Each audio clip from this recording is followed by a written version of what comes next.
chairman le kan MPCC chairman zom tak pulal sota in a tho puite kan treasurer te atin kan MLA ronkal te in voina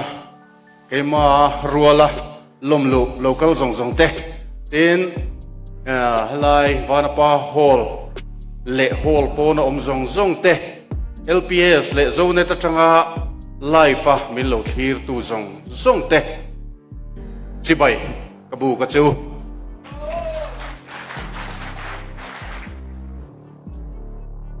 voin ka thu soi tur hi ka in buat sai na sang reng khop maya ma se soi ri a theilo an lo ti le sia ka boi zo ta vek maya ka ti phel theng phungang ti bo ka lawa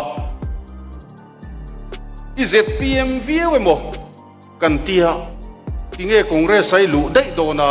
ti zon hi ka dong ne me em mai ni te chuan in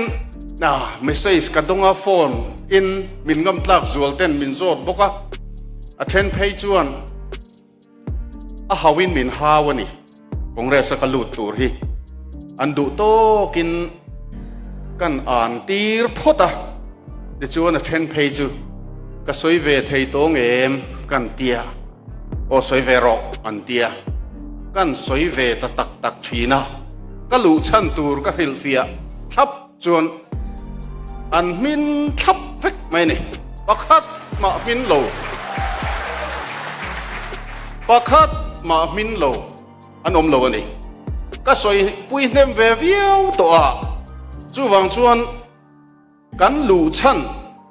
kan ron lu chan soi fia thei hi ka chak em to a publica vo in hi ka ngak lel em maya a rei ka ti ni som ni kan han ti duai mai kha a kheum ka ti manani ka lu chan hi zoram mi puin an fiat chuan ram siam that du tui hal mi pui ta hian min pom pui don ti ka khe siang ani ka lu chan khe sianga min pom pui lo ani chuan ram hangai tuwa ke chuan ka chal thei lowang chu ti khop chu ania eng ti nge ka soyang o ka tia huna toy box sia ka boi ruang reng khop mai nia min fiat thewangin ka nai na zira ka thil ti apiang ka thil soya piang ka thuziak thlengin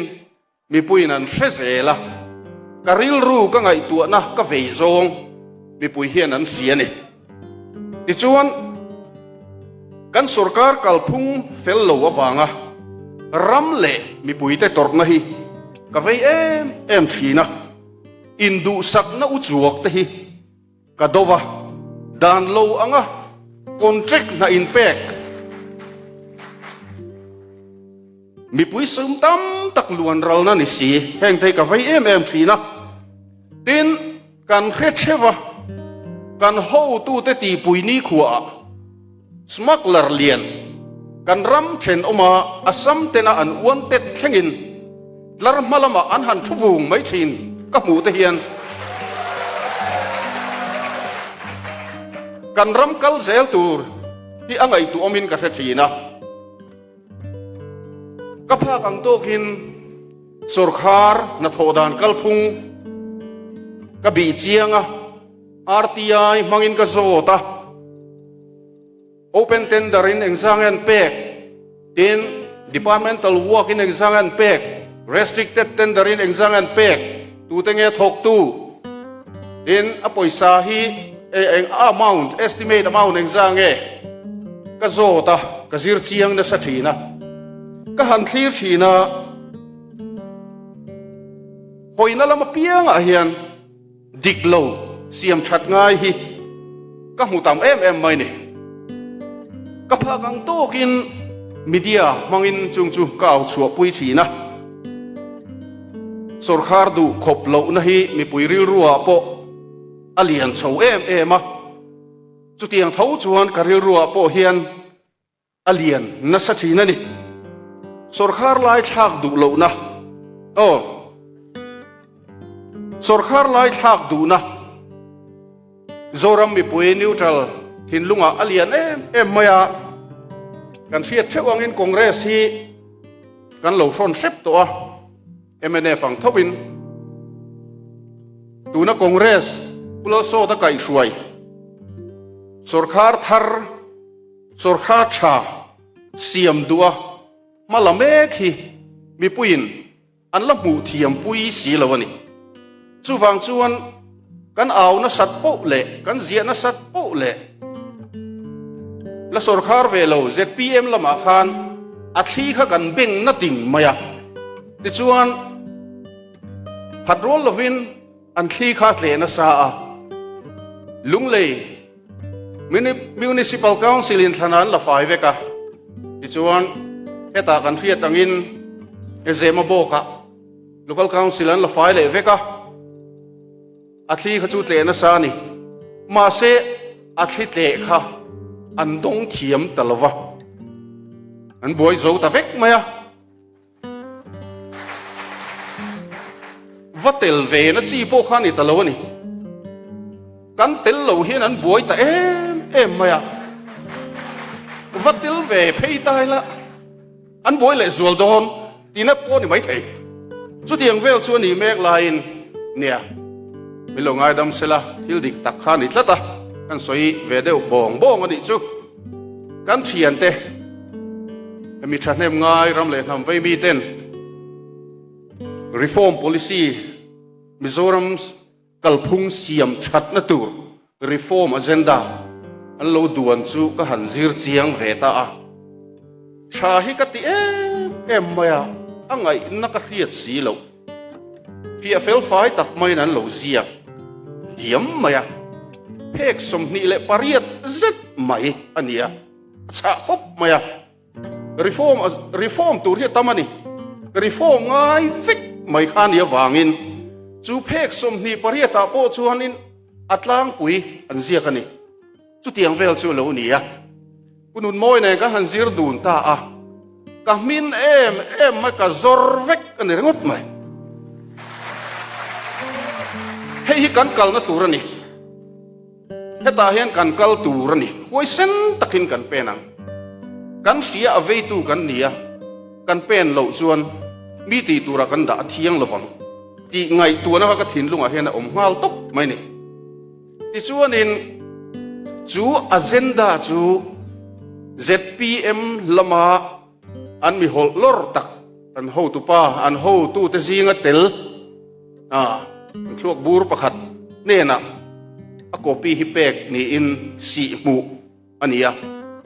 tui fin ria ta thak ang wang ani enga ma an ti lo tlat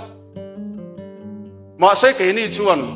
kha thil kha kan ngai serious em si ni ti chuan pu so ta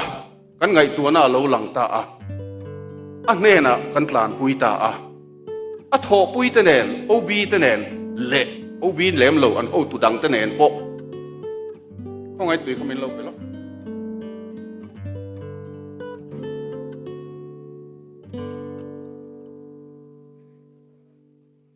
min lo ngai dam lok ula ka zam deu ni mai thei ka dang ro tlat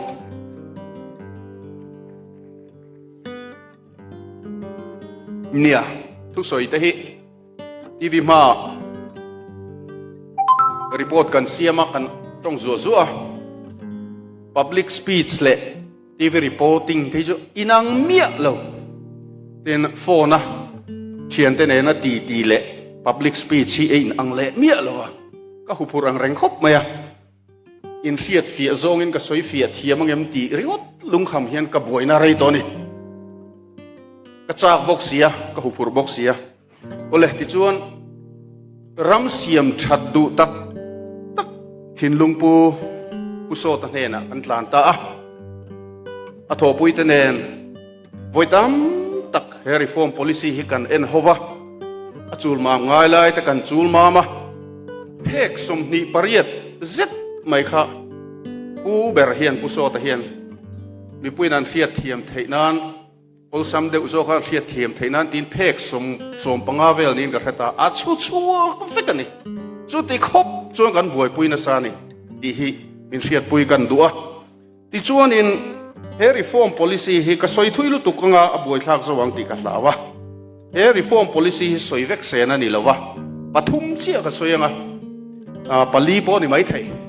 pathum chia ka soyang pakhatna chuan village council reform ani kan hriat thewang in village council kan thlandan chu party in kan thlang thin ani danglam ngam congress party member te hian he thil hi in pom thlap ka ring danglam ngam in ni tlat in chunga rin na ngatin hei kan ron pen chu ka nia village council he pulal so ta hova kan sarkar huna chuan adan kan siam thadona party angin chu arem to don lovani election commission ina symbol mantur ati ho kha free symbol kha mangin an chu anga ti chuan mi pui van tlangin an khotana mi thanem ngai mi tha an thlang chuak to don ani ti chuan party VC ani to lovang VC kan nei thin te chu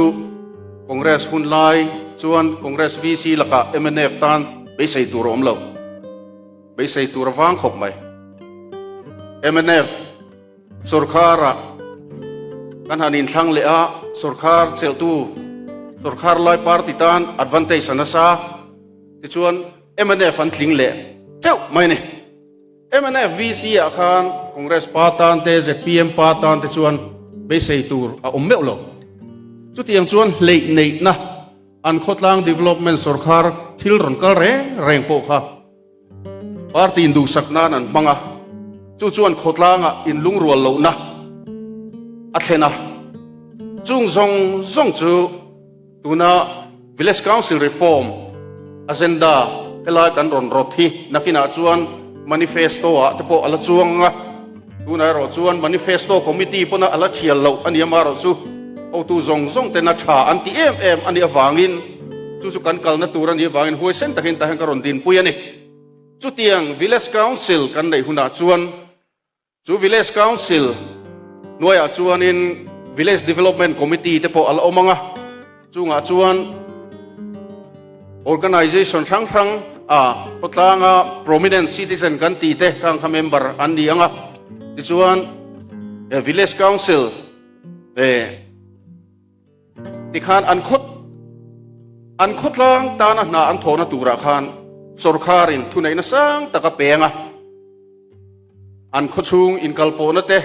an fe kong siam na tur te khang kha an en puin an thokanga ti chuan a thunai ber tur chu vantlang in khom ani don ani vantlang in khom khan vantlang in khoma khan chung ko tina changin mi pakhat an tel thinang ti chuan vantlang in khom khan an khochung development VDC te an village council te na an kalpui akha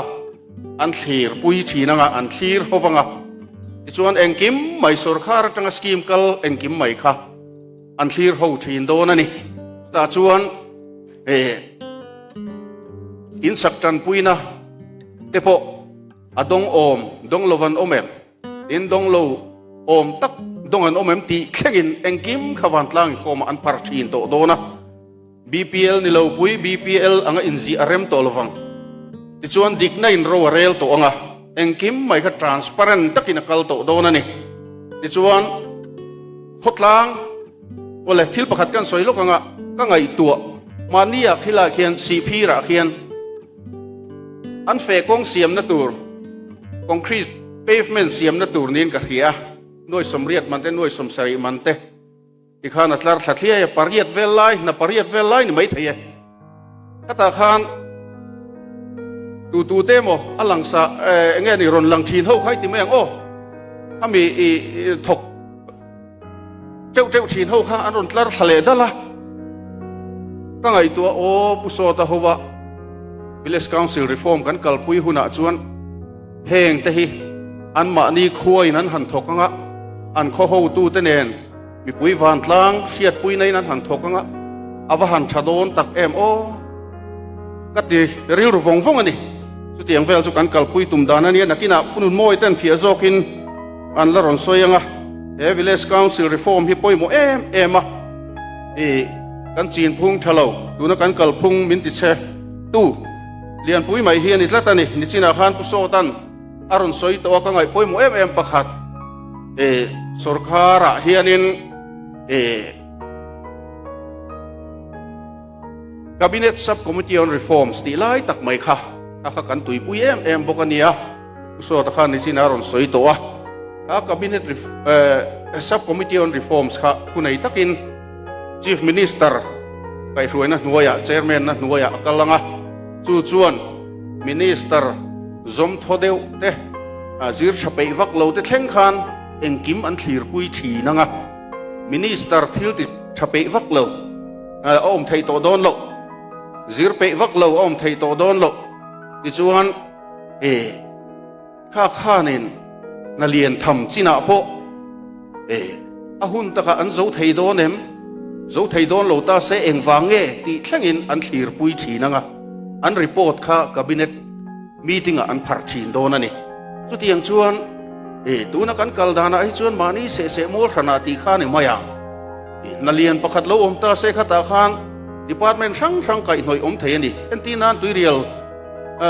commissaire loibia te khuanin thunayan han tam khopa department tourism an thu khop maya fisheries an ron thu a forest department an thu boka electric department kha power siam chuan lamani wang an thu bok sia khatiang khan coordinate ngai ta thin ni khang coordination om lo chuan a buai thak ta thina khang ate khan tilaya cabinet subcommittee on reforms khang ho te kha a ko khomin thilom zia soi puin siam that ngai lai te an siam thanga stiam chuan an kalpui thin don ani ni soi thui ka tum lova lok ayuk ta kan nei ve mingin kan nei ve che a ti chuan a buai thak khop mai kan lok ayuk ta hi tuna hian case thui tu investigation wing pon nei lo ti chuan SCB ten han mang ve SCB la chu kan theveka sarkar tuai oman ni chief minister ang tingen chuyang le ngai naom lo mo corruption kong khar hi zau puin tuna hang ain hong me ka nia heng te hi pusota howa kan sarkar kuna chuan rang taka thuam that an nianga na thok thei turin thuam that an nianga ichina han pusotan hei phei chu manifesto khan in lo zia clip to le ngala min ti phur zual em ani ti kha kan soi duwa ti chuan thil pakhat atop pera kan soi du chu hei tun line NHIDCL kan rama kung an laya ti pher veng vung maya luitam takan ti chia angai angin engtika angai akal le theyang ti ngai tua tham takania boi thak takan ni ringot mai pi van ram chuang ite phei hi chuan trap lo chau reng mai ni khoya po han jin se khela hem pi van ram chuang yo min ka tlat ni niam ka musual ni mai thei ole hey man zana kan soi ho hep to pu so ta hian min ko khoma environment ve ho te ta chuan thil sa tak kan soi ni kan environment pi kan ti chena sa ema dan kan zom lo awangin ti hian zoram hun tina kong pui lai ania spoil beng siam mu mal om si lo ti khan tuna hang kan boina sa ema boi thak takani heta hianin khotina BC engene biodiversity management committee hidin tur ania chu mi khai khom tu chu biodiversity board state biodiversity board a omani hei hi NGT ho kut ke tu nia National Green Tribunal kut ke tu ran nia Mizoram a hianin eng ma ti nei loin an om ringot mai ni state biodiversity board hi an thut khom ngai om po hi ka hrelova a thi ti la an soi sual tam lo mai thei ni hei hi kan tinung do na ni om zenein he state biodiversity board hi kan kalpuyanga ti chuan biodiversity management committee dan nuaya din thunei tak khotina om zenein kan dinanga an thunei na ya sang em tu na NHID selan an du dua an khot ram chunga leivung an ron chua thil tam tak an ron ti cheringot ta hi chu chuan a en puyanga danan bo chiani chuan nuai som thlengin a khem thei ani a choi tir thei ani ti chuan chu ai na sa an enge ni an thil ti suala zerin NGT kut ke an diangin an report anga an complain anga chu tiang chuan an chunga action la kan thin don ani he committee poimo lu tu khituna hian omzenei lovin akal meka he Mizoram a hian khotam taka tuna hianin ka thian pa in mi ron thonan nisan khan kalokeng talowa e ko zariat chuanga hianin chumi biodiversity management committee chu ding angin report kan neya ma se khotina hian vakal ula chu tiang committee chu in